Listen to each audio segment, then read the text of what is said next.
Do you know where has pubs? Sorry? I don't know. I just saw a word on your thing and I was like, do you know where has pubs? Can I help you? Sorry. I didn't realise you were allowed to read my paperwork. Please don't read her Sean. paperwork, Sean. Wow. My goodness, mate. That's not how this podcast works, big guy. We don't know each other's stories. Gracious. You're ruining it. You're ruining it. Sorry. Well, guess we're finished. Bye. For Bye, good. Jarrod. Not just the episode, just for good. Peace.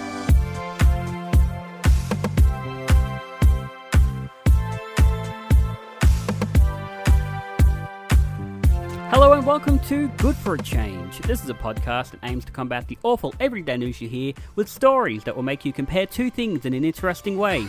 Sorry, no, that's stories that will make you simile. Thank you. I thought of that joke 2 weeks ago and I've been waiting. My name is Jarrod and with me as always is Hollie. Hello, Hollie. And also with me is Sean. Hello. Thank you. We can probably end from here. Give us 5 stars, part of the policy, and until next time. Oh, sorry. How are we, gang? Better now. Better now. We're excited for some good news. Yes. Never more so. I am so excited for good news. Well, how about I bring the good news and we get on with it? That makes me even more excited. Well, my good news this week relates to the National Canadian Skateboarding Team, which I didn't really know was a thing until I started looking into this week. But more so than just the National Canadian Skateboarding Team, this story is about Faye DeFazio-Ebert. Might be Ebert, I'm sorry if I pronounced her name wrong. But she is an 11-year-old and she is the youngest member of the Canadian Skateboarding Team. And if she gets to the Olympics, she could be the youngest Canadian to ever participate in the Olympics. Whoa. And That's pretty impressive. that is because skateboarding, with the Tokyo Olympics, whenever they happen, has become an Olympic sport. Yeah. So it's okay. It's the sport that's been added this year, this Olympics. So can she still get into the for lack of a better term, 2020 Olympics, like the Tokyo ones? Have they not had the cutoff yet, or can she still get in? No, I believe they're still doing a number of different qualifiers to pick the select group that will go and actually compete in it. So she doesn't have enough points, I believe, at the moment to qualify. But if there's still a number of qualifying competitions beforehand, there is a potential that she could get into the Olympic team, which is really exciting. Come on, mate. Previously, the last youngest person to be on the Canadian Olympic team was a 13-year-old swimmer. Runner? One of the two. They did 400 meters of something, and they were 13 years old. Not good at names, we're just good at numbers. But Faye, she started skateboarding in 2018, and now she's part of the Canadian national team. See, that upsets me because I've never been talented. I was never a talented kid. I mean, I wasn't going to say it, but... Yeah, no. I, like these child prodigies and stuff like that. There was no chance I was ever going to be a child prodigy. I'm a child prodigy at sitting on the couch and watching Sesame Street, and that's about it. Well, if she only really discovered it in 2018, and it's now 2021... that feels like a decent enough turnaround to get onto a national... No, it doesn't seem like a decent enough turnaround. It seems like a surprising turnaround in time. Yeah. This is what I said to you the other week, though. So, as we may have just discussed before, Brisbane might be getting the Olympics. And I said to Sean, I feel like I can learn a sport before the Olympics in, 2031? 2032. 2032. Yeah. I feel like there must be a sport that I can learn before 2032 to be in the Olympics. Yeah. What would it be? What would you pick? Oh. What do you think you could learn and master to become Olympic worthy in, say, 10 years? Maybe I feel like something like archery or shooting. Archery, ski shooting, stuff like that, yeah. I'm never going to be a good diver. No. I've got bad ears. I'm never going to be I'm not a swimmer. No. Yeah. Not a runner. No. Oh, I'm not even close to a runner. No. I'm like a roller. But Is even it like a rolling? Even Olympic walking, that's a whole other level of walking. I feel like I can do some walking, but the Olympic walkers, it's so technical. You've always got to have one foot on the ground. Yeah. If you have, even for a second, both feet sort of Floating. up, not floating. Yeah, if you levitate along, They're like, whoa, no. yeah, no. But if you step incorrectly, Yeah. you can get completely eliminated. I remember watching. Was it the Sydney Olympics? I think so. I think it was. There was a girl, yeah, Was it an and Australian as well? That was she was an Australian, and she was within, I think, something like 2 kilometers of the end, Yeah. or something like that. Might have been even less. And yeah, she got disqualified. Devastating. I National remember tragedy. being devastated about that. Well, you were Yeah, probably five. When you were about 3 or 4. Okay, then Sean, what would you pick? So Hollie, you're going to go say archery. Sean, what do you reckon you could do in 10 years? Well, I do feel like my family has a history of target shooting in their background, and they were pretty good at target shooting as well. So I feel like Just hoping it's in the blood. yeah, just hoping it's in the blood. Maybe I can pick it up and shoot some targets and maybe be okay. But it is like air rifle target shooting again, sort of like walking. It's when you get to competition level, it's so like technical. The rifles don't look anything like what you would assume a rifle looks like, and then they wear these suits that keep them steady. That are like full-on sheets. There's like sheets of metal in the suit to like hold you in place so that you're so steady when you fire the trigger that it's like so spot on. Which is a visual that we can probably share on our Instagram, which is @GoodForAChange podcast, to see what a full decked out air rifle target shooter looks like. Bit strange. But yeah, I feel like that's probably what I would be able to do maybe in the shortest amount of time. Well, I think I would pick, and I forget this is an Olympic sport, but it is tennis. Right? Yeah. So I played tennis for years as a teenager, and I'm not bad at tennis. Like I can pick up a racket and win a few points here and there. So I think I could probably do that, but yeah, nothing like athletic. No. Like I'm never going to be a javelin thrower or a pole vaulter or a triple jumper. I mean, shot put. Surely you could get somewhere with shot put. Well, this is what I'm thinking. Perhaps you could, because obviously I'm not going to be the best shot putter in the world, but I could be the best shot put / javelin / high jump / long jump and do the old pentathlon? Pentathlon? Is that the one it is? One of those tathlons where you don't have to be the best shot put in the world. You just have to be jack of all trades, all you have right to be good at shot enough, yeah, but not the best. You're not going to get a world record, but you're all right. Believe in the dream, kids. You can be all right at shot put. And still get to the Olympics. That's what I want, is to be okay at Okay, shot tell put. me then, Hollie, because obviously I didn't know you as a child. No. If, were you ever a prodigy? Did you ever have any, good skills as a child? No. Oh, this is awkward. All What right. did I have skills in as a child? Did you play a sport? No. So my parents sent me to tennis lessons when I was about 6 or 7. And I got there, and the first activity was the warm-up, and you had to, imagine holding your tennis racket upside down against the floor, putting a ball on the floor, and then walking the tennis ball. Yep. I did that for about 8 weeks. They were like, do you want to play tennis now? I was like, no. No, I'm pretty sure I know how. I think I've worked this out, Jonathan. Hollie, maybe if you lobby the Brisbane Olympic Committee, maybe they'll include tennis ball walking as the 2032 Olympic sport. Yeah. No, I was never a sports person. I did a bit of theatre, and I was good enough at art that my parents and grandparents thought I was good at art. So I was forced to be a sport kid. And if you know me, you know I'm not a sport person. It's a miracle I played tennis for as long as I did, and that I sort of have some sort of skill at it. But we did little athletics as a kid, and my dad still likes to tell this story, and I'm now almost 32 years old. That when I was about 5, we did a massive race, and at the end I just stood there and walked and waved at the crowd because I'm like, look, they're all giving me attention. Because even as a 5-year-old, I was very needy. weren't we all? And we all, and then I played basketball, and God knows I sucked at that. I think in the whole 3 years I was forced to play. I just want to point out that I never asked to play. I was told I was playing basketball. I think I got maybe 2 goals. Ooh. And I remember the first time I got a goal, because the other team as well, these are kids and families who I've been seeing for a couple of years. It was like the end of the Mighty Ducks. Everyone got up and just cheered, and even kids on the other team were excited for me. Yeah, it was a real Disney moment. And I still think about that in therapy sometimes. But then I asked to play tennis, and that's where my forte was. So I'll see you in 2021. Oh wait, that's this year. That's only a few months away, isn't it? Probably haven't got enough skill to get in this year. No.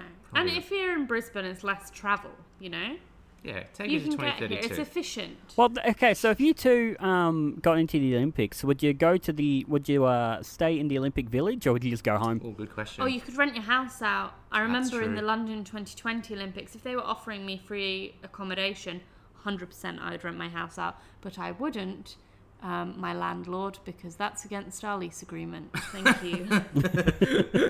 Let's move on. Move on. All right, I'm going to move on with my story. Good idea. And we're going to get off the legal mumbo-jumbo, and we'll save that for the 5-star thing at the end. I have a joke for you. Another one. Oh, we are blessed today. Why did the chicken cross the road?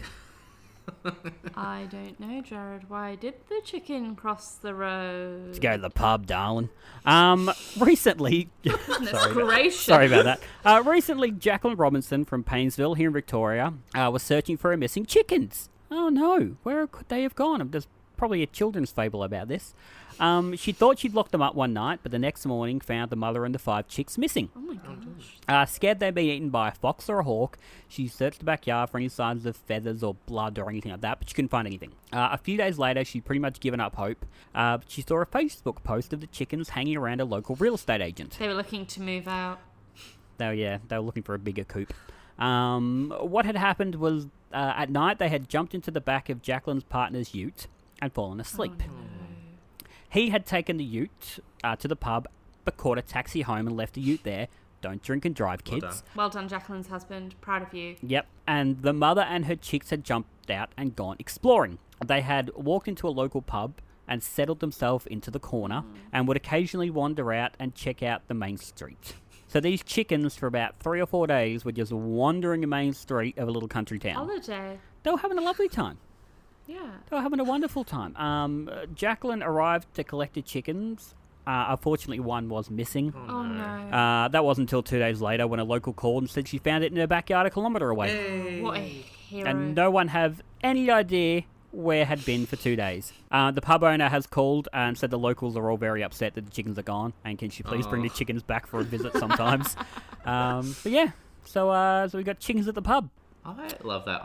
I do love a place that has like an animal Just there. around. You know, like sometimes you go into a shop and they've got like The dog in the window. the dog in the window or like, you know, behind the We counter live or for that. something. We went to a market today and there was a dog food stall and the lady had the ugliest tiny chihuahua I've ever. Hideous. And she was like, he's on staff. And we were like, of course he's on staff. Look at him. What a hero.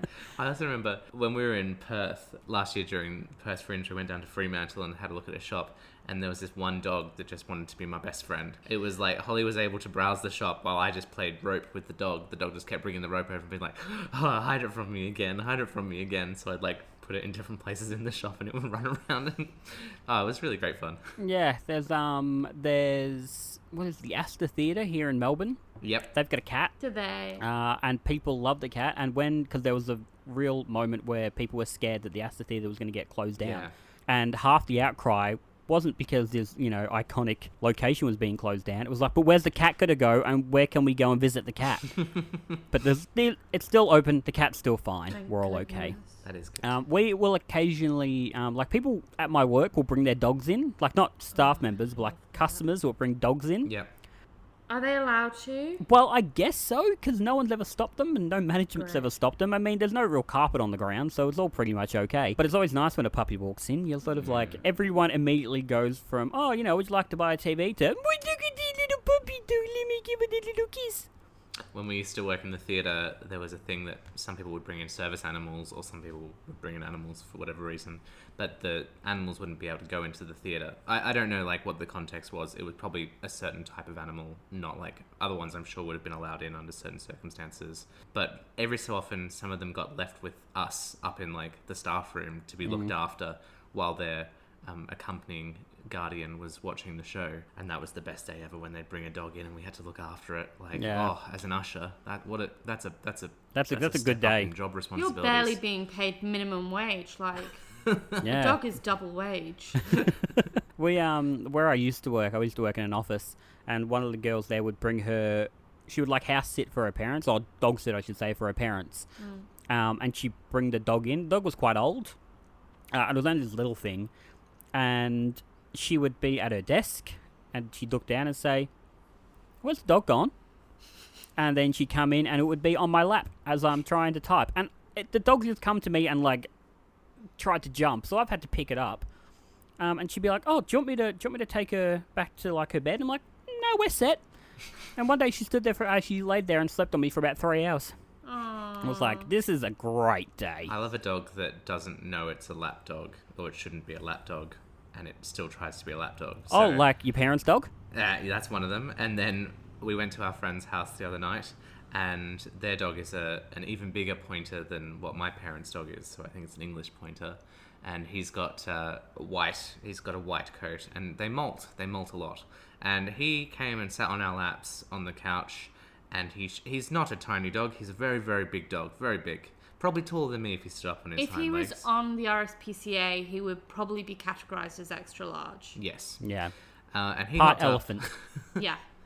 And Hollie was wearing like running tights as part of her outfit that day. And when the dog got off, it looked like Hollie's legs were lamingtons because all his white hair had molted off onto her black running tights, and Hollie looked like she had lamington legs. Old Lamington Legs Hollie. That's her what new they call nickname. me, yeah. Whole Lamington Legs. Yeah, I love a dog. Have you, because I know you don't like birds, Sean, how do you feel about chickens? I'm sort of okay about chickens, Yeah. surprisingly. Maybe not always, but there's just something. I feel like a chicken. Well, they do fly, don't they? They can fly sometimes. I don't know. Oh, it's not really fly. They're not known It's for more flying, of are they? more of a flappy. I feel like they're on the ground, and I feel like when you get into a chicken space, they sort of run away from you. So Yeah. that feels like a safe level of bird for me. Whereas Yeah. I think I'm more panicked when like I walk into their space and they attack me in the space. That's true. That's a less pleasant experience. I need to say I'm doing better with birds at the moment. Up here in Brisbane, there's a lot of wildlife. There's a lot of ibises in Brisbane. readily accessible of I could animals. walk out this door and probably find at least 3 different animals that I could touch. We like to go to the gardens and the parks and things, and there's always birds and things in these parks. And one of the things is like brush turkeys, and they're quite a large bird, but they're again on the ground. I think again they do fly. Also, they're silly. They are a bit silly, but I'm dealing with it in an okay manner. So I'm proud maybe of you. Getting better. Yeah, I'm proud of you, mate. thank you, So welcome. thank you very much. So I'd probably be fine with chickens in the pub. Well, that was very cheery, and I'm glad that they got the chickens back. My story is also about getting something back, in a way, Great. loosely. Yep, looking forward to it. So my story is about a family from the Cotswolds who had what I would call a very impressive delivery the other day. It took a bit of a while to get there, but it's very, very impressive. So, Hannah Wilcock of Gloucestershire, I think. Are Gloucestershire and Cotswolds the same place? Who knows? Who's to say? You're the Brit. I don't know anything about England. I had another story that was about sports, Sean, so be grateful that this is just about geography. So Hannah Wilcock and her family were in their home, and Hannah heard a thud outside her window, and she was like, that was weird. What was that? She looked out the It window. was a chicken trying to get in. And it was really dark outside, and she was like, I'm sure it's fine. So they go out to find out what it was, and they find this, like, it looks like basically a lump of coal. And she's like, oh, maybe someone's, like, thrown, like, a briquette from a barbecue out the window. Like, I'm not sure what this is. Out the window. This I is did have also a that woman who, when she heard a thump at night, went, nah, it's fine, it's probably nothing. So they... Get your act together, Hannah. They're looking at this piece of coal, and they're like, this is so weird. What is this? It transpires that it is a meteorite that has fallen onto their front drive. Ooh. Oh my gosh. This So- story has been blown wide open. Well done, Hannah. Back on side. Not only is it a meteorite, which is like really cool, really impressive, it was a meteorite with matter in it, unaltered chemistry from the formation of the solar system 4.6 billion years ago. So it's got... Can I have it Well, they... for free? They said it's worth millions and millions and millions of pounds, obviously. But her family have decided to obviously donate it to science. And it's basically got the answers of like... Sell it, Hannah! How Sorry. the solar Are we just system going was to blow created. past the fact that she's giving up millions? Anyway, no, it's a good news podcast. I'm not going to be greedy.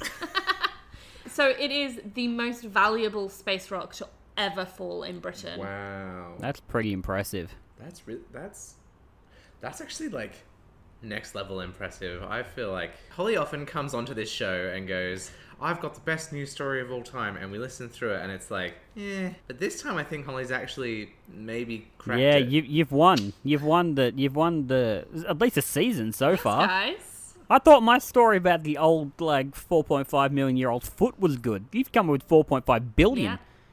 4.6 if we're being specific, but I don't mean to toot my own horn too much. Imagine if she... I mean, toot toot. Imagine if she'd just been like... Oh, Cole, chuck that in the bin. Yeah, damn kids throwing briquettes Well, at how the do you house. figure out that that's what it is? I feel like what's happened is they've put a picture of it onto Facebook, or maybe sent it to the Open University or something. But someone has come across it and they've seen this picture and they've been like, oh my god, I know exactly what that is. You can sort of tell that it's something a bit different because my grandparents do a lot of gardening, and once in their garden they dug up a piece of meteorite. And you can tell it is because it's unlike anything that is earthbound, because the earthbound stuff doesn't go through the atmosphere or anything, so it doesn't... It's weirdly it's a bit smooth. melty. It doesn't break up and or anything. Yeah. There's a smoothness to things, but also it's not from here. You can tell that it's not... That's a weird thing to say, but the same thing... No, I get what you mean. We've looked at this thing for years and gone well, that's definitely a meteorite, but who knows what we're sitting on. Maybe we need to go get it examined by a scientist. You probably should. But they probably... It sounds like they just take it. I think they're a little bit more common than people think. Yeah. Because, it's funny, someone said to me once, we were talking about meteorites, and they're like, oh, I've never seen a meteorite fall. People talk about it all the time. I'm like, well, have you ever seen a shooting star? They say, yeah, I've seen loads. It's like, well, that's kind of the same thing, isn't it? It's obviously not something that's landed. But that's what shooting stars are. It's just a meteorite coming into the atmosphere and burning up really quickly. But you see videos online, and I mean, one happened in Melbourne literally just a couple of weeks ago, and I saw one myself going back probably 2.5, 3 years ago, where you look up in the sky and it actually, you can make it out, and it's like a big fireball in the sky, and it will light up the night sky for a good probably 5-6 seconds. And you see videos of it quite often, so I really think I'd like to know how many of these things are just laying around undiscovered, and how many millions of dollars I could have. Probably many millions of dollars. I think that's the thing is they do low-key just look like a rock. I don't mean to be rude to the meteorites who have spent a lot of time and energy looking nice, but it would be very easy to miss them. Especially if you were at a beach or in a forest or It just looks like another rock, unless you're specifically looking for it.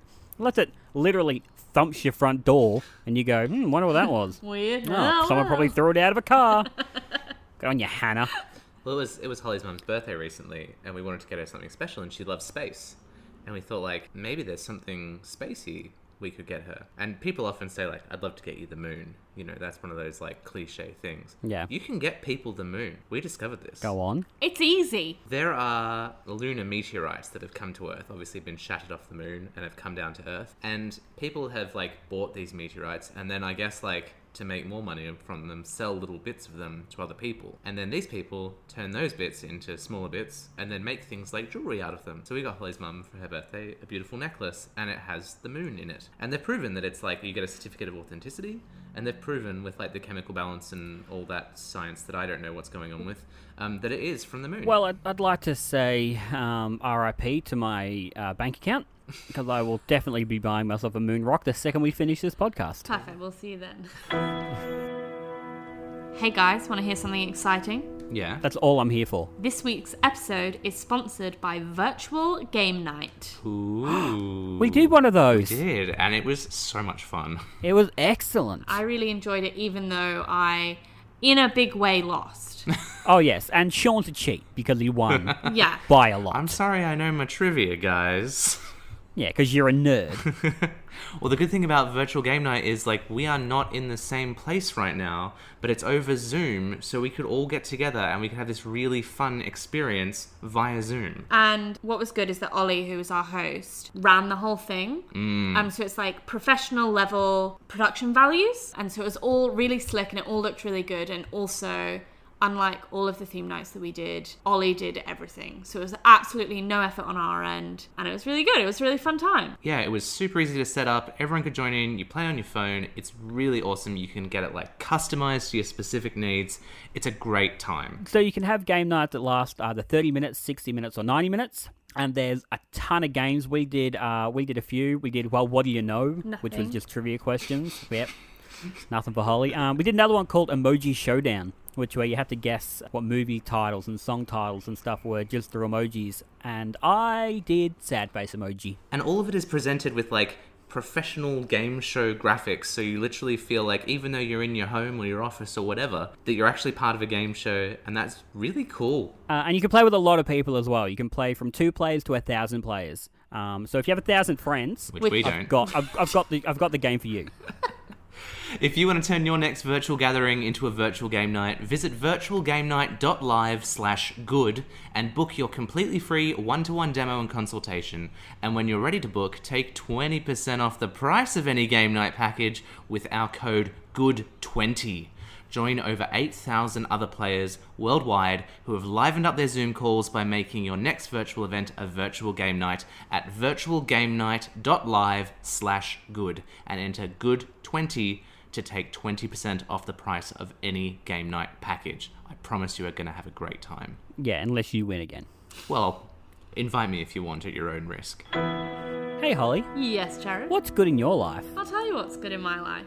This is probably very, very unrelatable to both you two and also probably 50% of our audience. But I really enjoy wearing a fun earring. Okay. I thoroughly enjoy wearing a fun earring. Today I'm wearing Buffalo Bill earrings. I've got an array of earrings. And a minimum of 3 times this week, someone has complimented me on my earrings. And you know what? It's just so nice because it's been a bit of a week. And I've not necessarily like put 1,000% into the way that I'm presenting myself to the world. But I feel like you put on a fancy earring and people can look past the eye bags. And I really appreciated that. That took a turn. Is that so? So you've had what 3 different people bring up like just compliment your things? Yeah, and different earrings as well. I always get compliments on my Buffalo Bill earrings. Yep. Which, for listeners that aren't from Australia, that is an ice cream. It looks like a cowboy, and it has a bubblegum nose. And the bubblegum is awful. Yeah. Oh yeah, It's good for like literally the first about 3 seconds, and then you go, oh, no, this is just rubber. Sucks because it's But been the ice frozen. cream is great. Oh yeah, it's delicious. I haven't had a Buffalo Bill in years. And it's an iconic Australian ice cream. Yeah. So Hollie has them as a pair of earrings. What other And ones I always get like 4 or 5 compliments. Oh. So do you remember we went to that shopping centre and like every single shop we went into, someone was like, I really love your earrings. And I was like, wow, that's great. Thank you so All much. right. When I come and visit you, I want you to wear your Buffalo Bill earrings one day, and we're going to count how many people. Yeah, we'll go to a shopping centre. Yeah, and we'll count how many people compliment your earrings. It's going to be relentless. I need you to know, it literally is relentless. You'll be swarmed with people. It's It'll be like the that. paparazzi, like you're famous. Yeah. Yeah. And it's also oh my god, it's the Buffalo Bill earring lady! It's nice because I've also worked out how to like take the compliment on the earrings. You know when someone compliments you and you're like, oh god. It's always a bit awkward, like you're like, oh, thank you, Yeah. I think.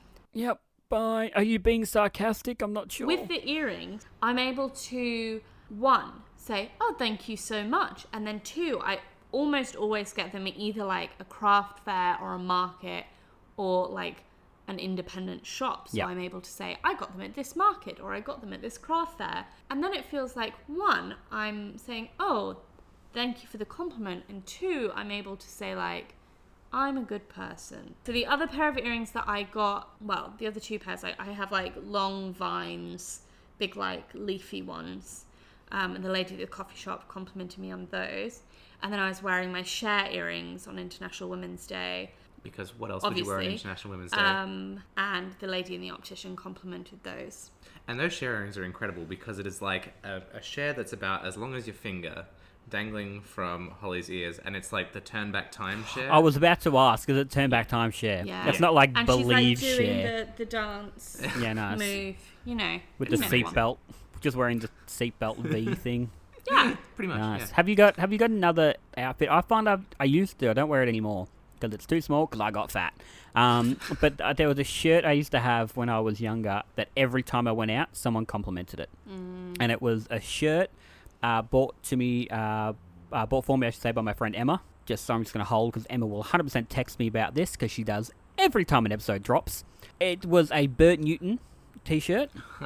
Nice. With, I think it said Vote Bert or something on it. So Bert Newton, for those who don't know, Australian television royalty. He's a comedian, host, entertainer, presenter, lovely man. Met him a couple of times. But every time I wore that shirt out, someone would ask me, "Where'd you get that shirt?" "Oh my God, I love that shirt. Where'd you get it?" And they're like, I got it for a gift. I don't know. See, that's where you need the market or craft fair line. Well, maybe I'm just going to have to make my own shirts and then say, "Thank you, I'll give you one." And then start going to craft fairs. Yeah, I'll just start going to craft fairs. Yeah, obviously. I used to have a Lego bag. It was like a satchel bag, and it was the Lego logo. So it was that red square with the word Lego in it.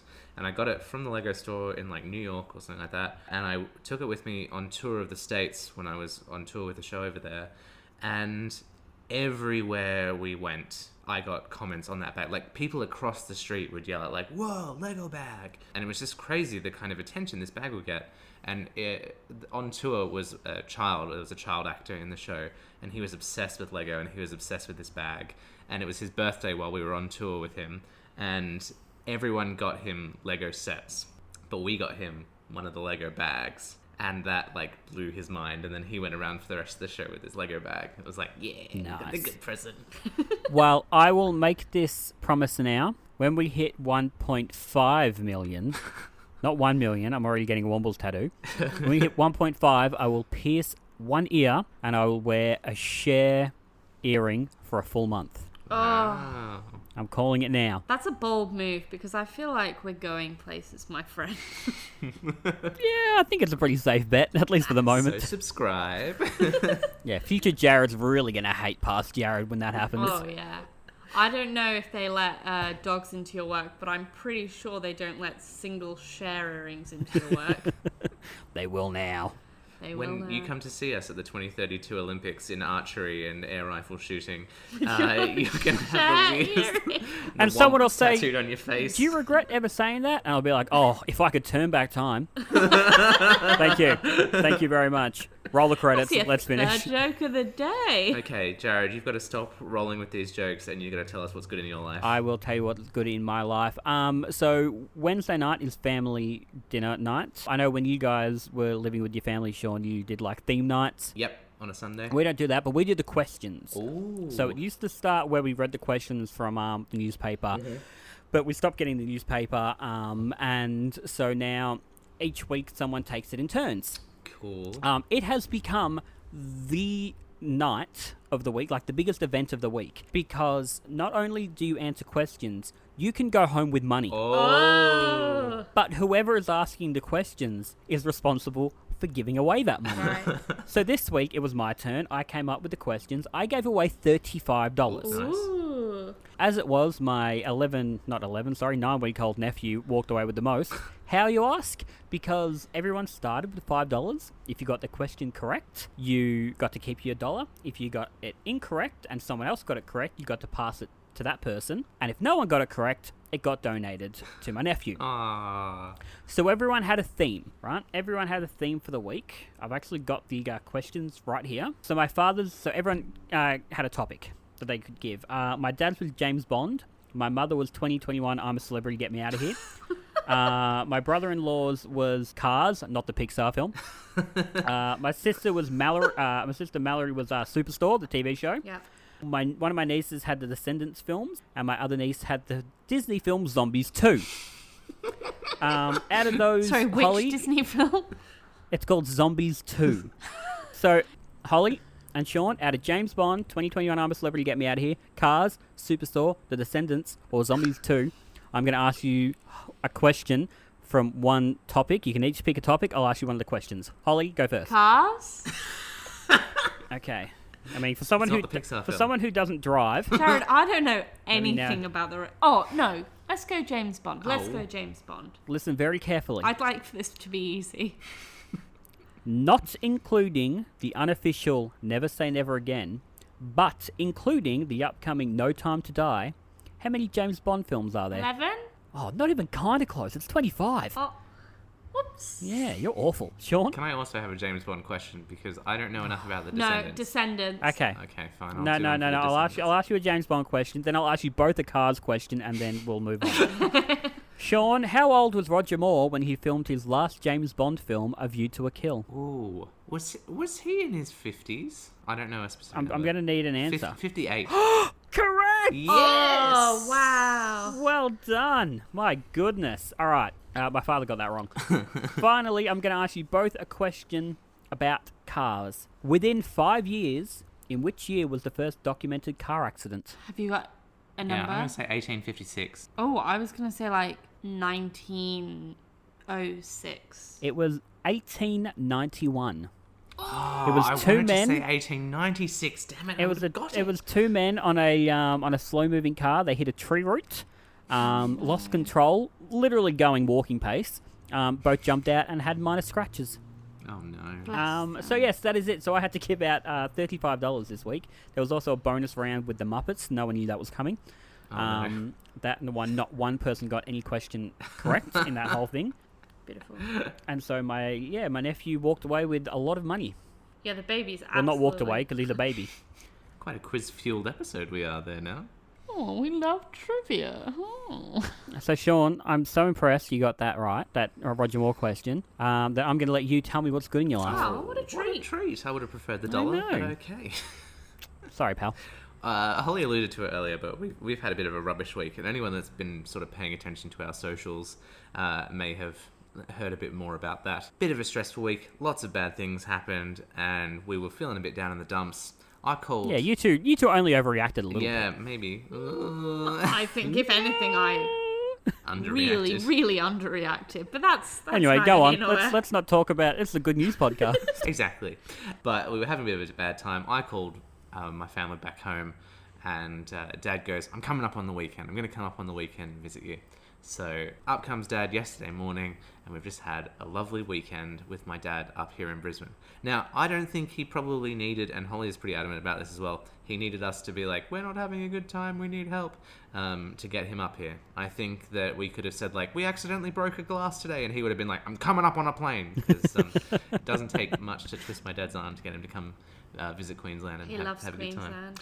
But we had a lovely time with him up here, and our legs are hurting a lot because he walked us around a lot of Brisbane. I don't know if you've ever seen all of Brisbane in 2 days. And I don't mean CBD, I mean the entire Greater metropolitan area. greater metropolitan area, yeah. We went to museums, and we went to markets, and we went to along the South Bank to restaurants and shopping centres and everything in between, and it was really nice. It was a great way of sort of like cutting off the badness from the end of last week and starting afresh, and just being reminded of like, there's good stuff going on here, and it's nice. It was good as well because it did give us like a test run for when you get up here. Like we sort of know like, let's not go there, or let's not park in that car park because it's actually really far and we have to walk a long way to get back. But yeah, having Dad up here made a real difference, and that is what's good in my life genuinely, because yeah, he really changed the mood of the week significantly. Almost a bit sad that he's gone. It'd be great if he was still here and we were recording the podcast with him, or he was just staying forever so that things never got bad again. But, you know, we deal with it. We equally had a very good run with our friends. We've got 2 friends here, and they looked after us until your dad arrived. Yeah, they very kindly, every time we were like, oh no, and other things happened, were like, come over to our house, pat the dog, have some Uber Eats, we're going to be okay. And we are.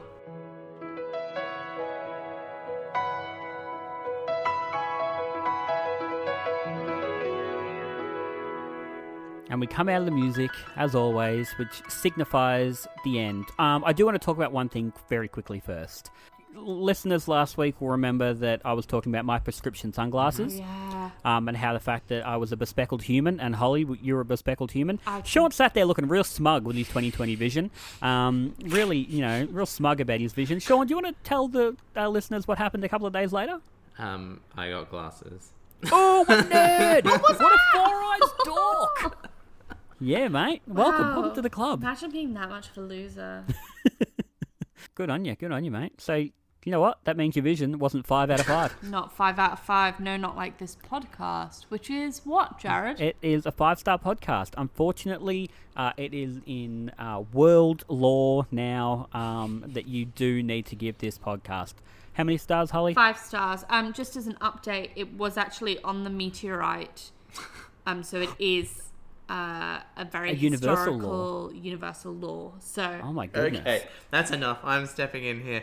If you have heard any good news, we would love to hear it. You can drop us an email at goodforachangepodcast@gmail.com, or you can submit it to us on our Facebook group. Just search for Good for a Change. We're the Facebook group with a banana in the logo. And if you'd like to see any of the things that we mentioned, including a very interesting picture of a meteorite that doesn't at all just look like a piece of coal, you can find that all on our Instagram at Good for a Change Podcast. And we're on TikTok. And we're on TikTok. Because we're one of the cool kids. See us dancing on TikTok. We're not dancing. I am. I will never be dancing on TikTok. Hollie is dancing on TikTok. So get over there because that is going to happen this week now. Hollie will dance on TikTok. Oh, what a shame I don't have a TikTok account. Oh, no. We'll forward it to you, Jarrod. We'll forward it to you. No, thank you. Thank you very much, Hollie. Thank you, Jarrod. Thank you very much, Sean. You're welcome. Thank you very much, Jarrod. You're welcome. Until next time. Bye.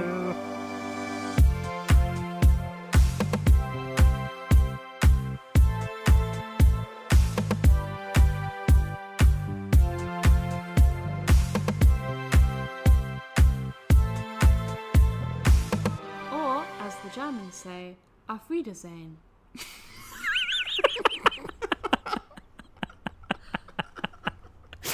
That was dumb.